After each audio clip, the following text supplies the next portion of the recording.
Hello friends, जय श्री कृष्णा, राधे राधे, जय माता दी। आज मैं आपको श्री दुर्गा नवरात्र व्रत कथा सुनाने जा रही हूँ। प्लीज पूरा सुनिएगा। व्रत की विधि। इस व्रत में उपवास या फलाहार आदि का कोई विशेष नियम नहीं है। प्रातः उठकर स्नान करके मंदिर में जाकर या घर पर ही नवरात्रों में दुर्गा जी का ध्यान करके यह कथा पढ़नी चाहिए। कन्याओं के लिए व्रत विशेष फलदायक है। श्री जगदम्बा की कृपा से विघ्न दूर होते हैं। कथा के अंत में बारंबार दुर्गा माता ते सदा ही जय का उच्चारण करें। कथा प्रारंभ। बृहस्पति जी बोले, हे ब्राह्मण, आप अत्यंत बुद्धिमान, सर्वशास्त्र और चारों वेदों को जानने वालों में श्रेष्ठ हो। हे प्रभु, कृपा करके मेरा वचन सुनो।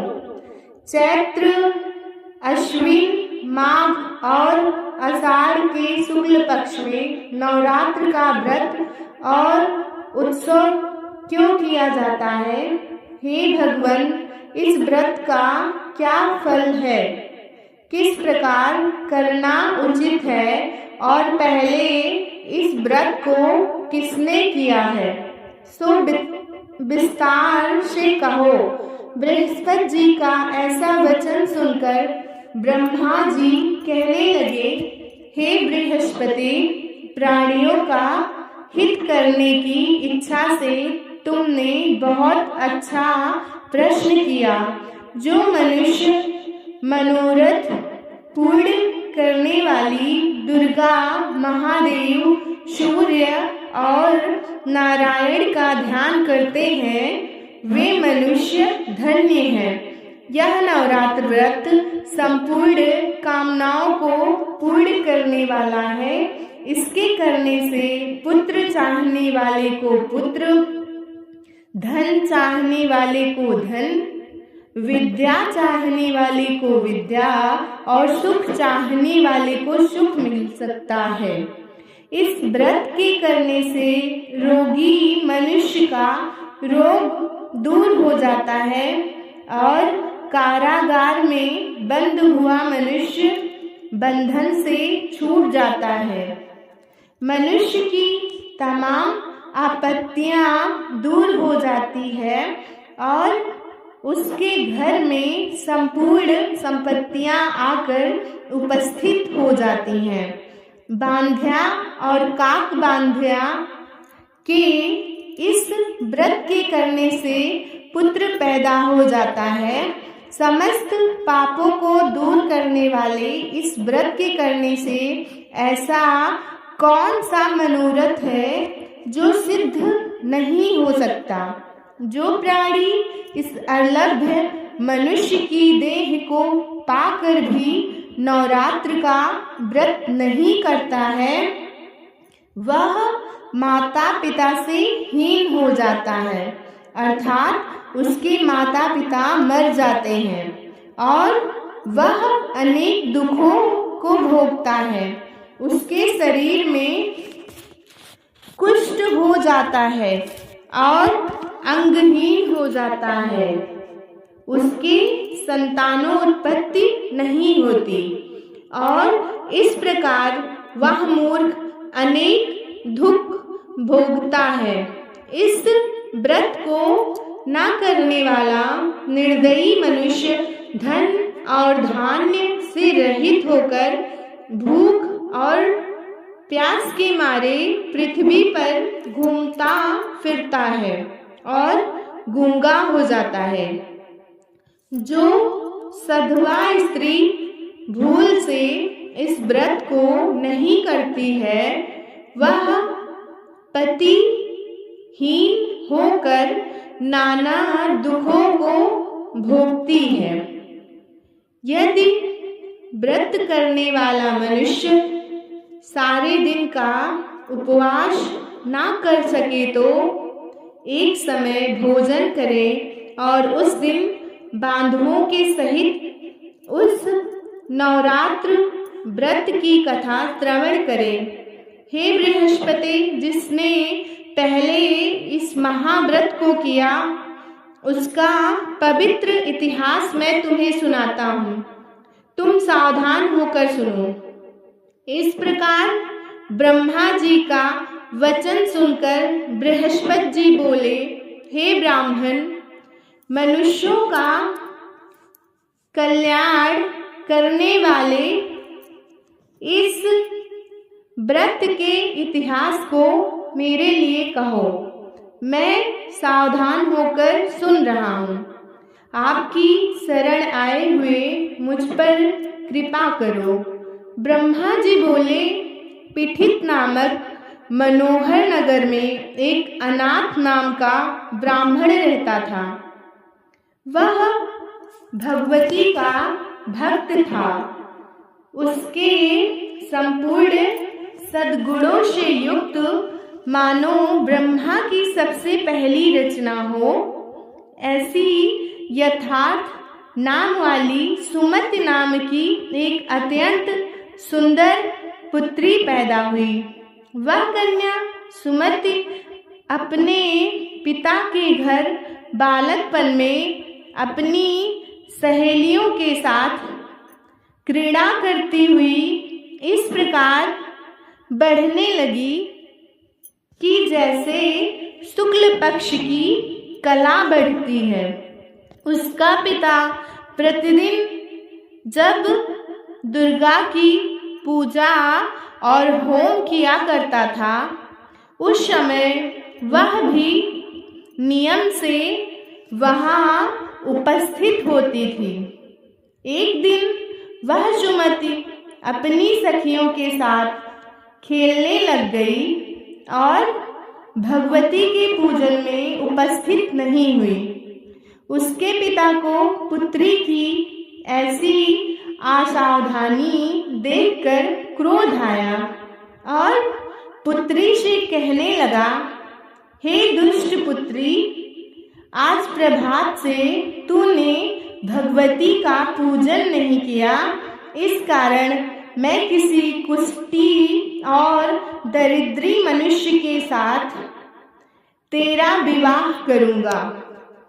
इस प्रकार कुसित पिता का वचन सुनकर सुमति को बड़ा दुख हुआ और पिता से कहने लगी, हे पिताजी, मैं आपकी कन्या हूँ, मैं आपके सब तरह से अधीन हूँ। जैसी आपकी इच्छा हो मेरा विवाह कर सकते हो।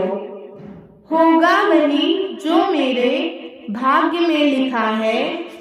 मेरा तो इस पर पूर्ण विश्वास है। मनुष्य न जाने कितने मनोरथों का चिंतन करता है, पर होता वही है जो भाग्य में विधाता ने लिखा है। जो जैसा कर्म करता है उसको फल भी उसके कर्म के अनुसार ही मिलता है, क्योंकि कर्म करना मनुष्य के अधीन है, पर फल देव के अधीन है। जैसे अग्नि में पड़े हुए तृणादि उसको अधिक प्रदीप्त कर देते हैं, उसी प्रकार अपनी कन्या के ऐसे निर्भयता से कहे हुए वचन सुनकर ब्राह्मण को और अधिक क्रोध आया। तब उसने अपनी कन्या का एक कुष्ठी के साथ विवाह कर दिया और अत्यंत क्रुद्ध होकर पुत्री से कहने लगा, जल्दी जाओ और अपने कर्म का फल भोगो। देखें भला भाग्य के भरोसे रहकर क्या करती है। इस प्रकार से कहे हुए पिता के कटु वचनों को सुनकर सुमति मन में विचार करने लगी कि अहो, मेरा बड़ा दुर्भाग्य है जिससे मुझे ऐसा पति मिला। इस तरह अपने दुख का विचार करती हुई वह सुमति अपने पति के साथ वन में चली गई और भयावनी कुशायुक्त उस स्थान पर उन्होंने रात बड़े कष्ट से व्यतीत की। उस गरीब बालिका की ऐसी दशा देखकर भगवती दुर्गा पूर्ण पुण्य के प्रभाव से प्रकट होकर सुमति से कहने लगी, हे दीन ब्राह्मणी, मैं तुम पर प्रसन्न हूँ। तुम जो चाहो सो वरदान मांग सकती हो। मैं प्रसन्न होने पर मनवांछित फल देने वाली हूँ। इस प्रकार भगवती दुर्गा का वचन सुनकर ब्राह्मणी कहने लगी कि आप कौन हैं जो मुझ पर प्रसन्न हुई हो? यह सब मेरे लिए कहो और अपनी कृपा दृष्टि से मुझ दीन दासी को कृतार्थ करो। ऐसी ब्राह्मणी का वचन सुनकर देवी कहने लगी कि मैं आदि शक्ति हूँ और मैं ही ब्रह्म विद्या और सरस्वती हूँ। मैं प्रसन्न होने पर प्राणियों का दुख दूर कर उनको सुख प्रदान करती हूँ।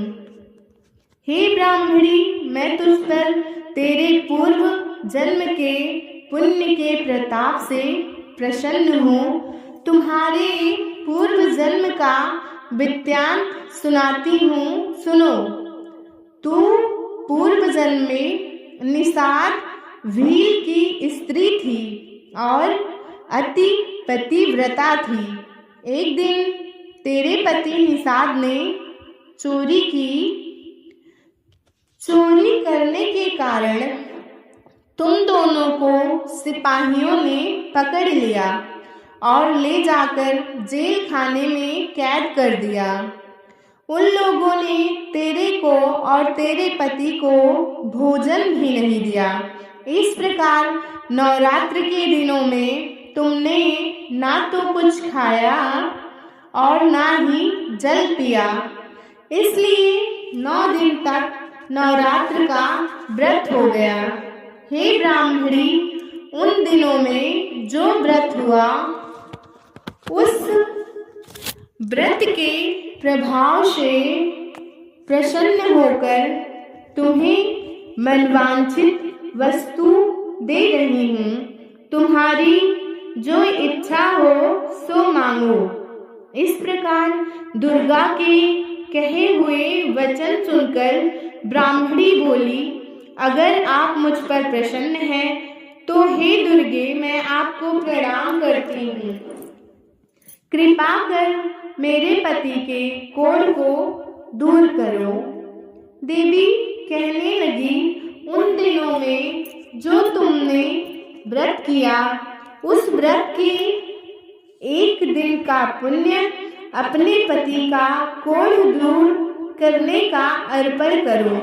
मेरे प्रभाव से तेरे पति का कोढ़ से रहित और सोने की समान शरीर वाला हो जाएगा। ब्रह्मा जी बोले कि इस प्रकार देवी के वचन सुनकर वह ब्रह्माणी बहुत प्रसन्न हुई और पति को निरोग करने की इच्छा से ठीक है ऐसे बोली। तब उनके पति का शरीर भगवती दुर्गा की कृपा से कुष्ठहीन होकर अति कांति युक्त हो गया, जिसकी कांति के सामने चंद्रमा की कांति भी क्षीण हो जाती है। वह ब्राह्मणी पति की मनोहर देह को देखकर देवी को अति पराक्रम वाली समझकर स्तुति करने लगी।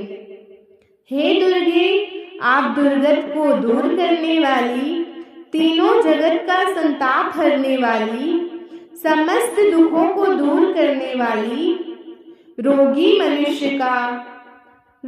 मनुष्य को निरोग करने वाली, प्रसन्न होने पर मनवांछित वस्तु देने वाली और दुष्ट मनुष्यों का नाश करने वाली हो। तुम ही सारे जगत की माता और पिता हो। हे अम्बे, मुझ अपराधी रहित अबला को मेरे पिता ने कुष्ठी मनुष्य के साथ विवाह कर मुझे घर से निकाल दिया। उनकी निकाली हुई मैं पृथ्वी पर घूमने लगी। आपने ही मेरा इस आपत्ति रूप समुद्र से उद्धार किया है। हे देवी, मैं आपको प्रणाम करती हूँ। मुझ दीन की रक्षा करो। ब्रह्मा जी बोले कि हे बृहस्पति, इसी प्रकार उस सुमत ने मन से देवी की बहुत स्तुति की। उससे ही हुई स्तुति सुनकर देवी को बहुत संतोष हुआ और ब्राह्मणी से कहने लगी, हे ब्राह्मणी, तेरे उद्दालक नाम का अति बुद्धिमान, धनवान, कीर्तिवान और जितेंद्रिय पुत्र शीघ्र ही होगा। ऐसे कहकर वह देवी उस ब्राह्मणी से फिर कहने लगी कि हे ब्राह्मणी, और जो कुछ तेरी इच्छा हो वही मनवांछित वस्तु मांग सकती है। ऐसा भगवती दुर्गा का वचन सुनकर सुमति बोली कि हे दुर्गे, अगर आप मुझ पर प्रसन्न हैं तो कृपा कर मुझे नवरात्र व्रत विधि बतलाए। हे दयावती, जिस विधि से नवरात्र व्रत करने से आप प्रसन्न होती हैं, उस विधि को और उसके फल को मेरे से विस्तार से वर्णन करें। इस प्रकार ब्राह्मणी के कहे वचन सुनकर दुर्गा कहने लगी, हे ब्राह्मणी, मैं तुम्हारे लिए संपूर्ण पापों को दूर करने वाली नवरात्र विधि बतलाती हूँ, जिसको सुनने से तुम्हारे तमाम पापों से छूटकर मोक्ष की प्राप्ति हो जाएगी। अर्थात जिसे सुनने से पापों से छूटकर मोक्ष की प्राप्ति हो जाती है। अश्विन मास के शुक्ल पक्ष को प्रतिपदा से लेकर 9 दिन तक विधि पूर्वक व्रत करें। यदि दिन भर का व्रत ना कर सके तो एक समय भोजन करें। पढ़े लिखे ब्राह्मणों से पूछकर घट स्थापना करें और वाटिका बनाकर उसको प्रतिदिन जल से सींचें। महाकाली, महालक्ष्मी और महासरस्वती इनकी मूर्तियां बनाकर उनको नित्य विधि सहित पूजा करें और पुष्पों से विधि पूर्वक अर्घ्य दें। अर्घ्य देने, पुष्पों से विधि पूर्वक अर्घ्य दें। बिजौरा की फूल से अर्घ्य देने से रूप की प्राप्ति होती है और जायफल से कीर्ति और दाग से कार्य की सिद्धि होती है। आंवले से सुख और केले से भूषण की प्राप्ति होती है। इस प्रकार फलों से अर्घ्य देकर यथाविधि हवन करें। खाड़, घी, गेहूं, शहद, जौ, तिल, बेलपत्र, नारियल, दाख और कदम्ब, इन सब से हवन करें। गेहूं से होम करने से लक्ष्मी की प्राप्ति होती है। आंवले से कीर्ति और केले से पुत्र प्राप्त होता है। कमल से राज सम्मान और दाखों से सुख और संपत्ति की प्राप्ति होती है। खाड़, घी, नारियल, शहद, जौ और तिल, इनसे तथा फलों से होम करने से मनवांछित वस्तु की प्राप्ति होती है। व्रत करने वाला मनुष्य इस विधान से होम कर आचार्य को अत्यंत नम्रता के साथ प्रणाम करे और यज्ञ की सिद्धि के लिए उन्हें दक्षिणा दे। इस महाव्रत को पहले बताई हुई विधि के अनुसार जो कोई करता है उसके सब मनोरथ सिद्ध हो जाते हैं। इसमें तनिक भी संशय नहीं है। इस 9 दिनों में जो कुछ दान आदि दिया जाता है उसका करोड़ों गुना फल मिलता है।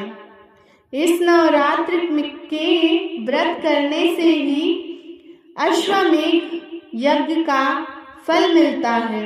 हे ब्राह्मणी, इस संपूर्ण कामनाओं को पूर्ण करने वाले उत्तम व्रत को तीर्थ, मंदिर अथवा घर में ही विधि के अनुसार करे। ब्रह्मा जी बोले कि हे बृहस्पति, इस प्रकार ब्राह्मणी को व्रत की विधि और फल बताकर देवी अंतर्ध्यान हो गई। जो पुरुष या स्त्री इस व्रत को भक्ति पूर्वक करते हैं वह इस लोक में सुख पाकर अंत में दुर्लभ मोक्ष को प्राप्त करते हैं। हे बृहस्पति, यह दुर्लभ व्रत का महात्म्य मैंने तुम्हारे लिए बतलाया है। ऐसे ब्रह्मा जी के वचन सुनकर बृहस्पति जी आनंद के कारण रोमांचित हो गए और ब्रह्मा जी से कहने लगे कि हे ब्राह्मण, आपने मुझ पर अति कृपा की जो अमृत के समान इस नवरात्र व्रत का महात्म्य सुनाया है। हे प्रभु, आपके बिना और कौन इस महात्म्य को सुना सकता है। ऐसे बृहस्पति जी के वचन सुनकर ब्रह्मा जी बोले कि हे बृहस्पति, तुमने सब प्राणियों के हित करने वाले इस अलौकिक व्रत को पूछा, इसलिए तुम धन्य हो।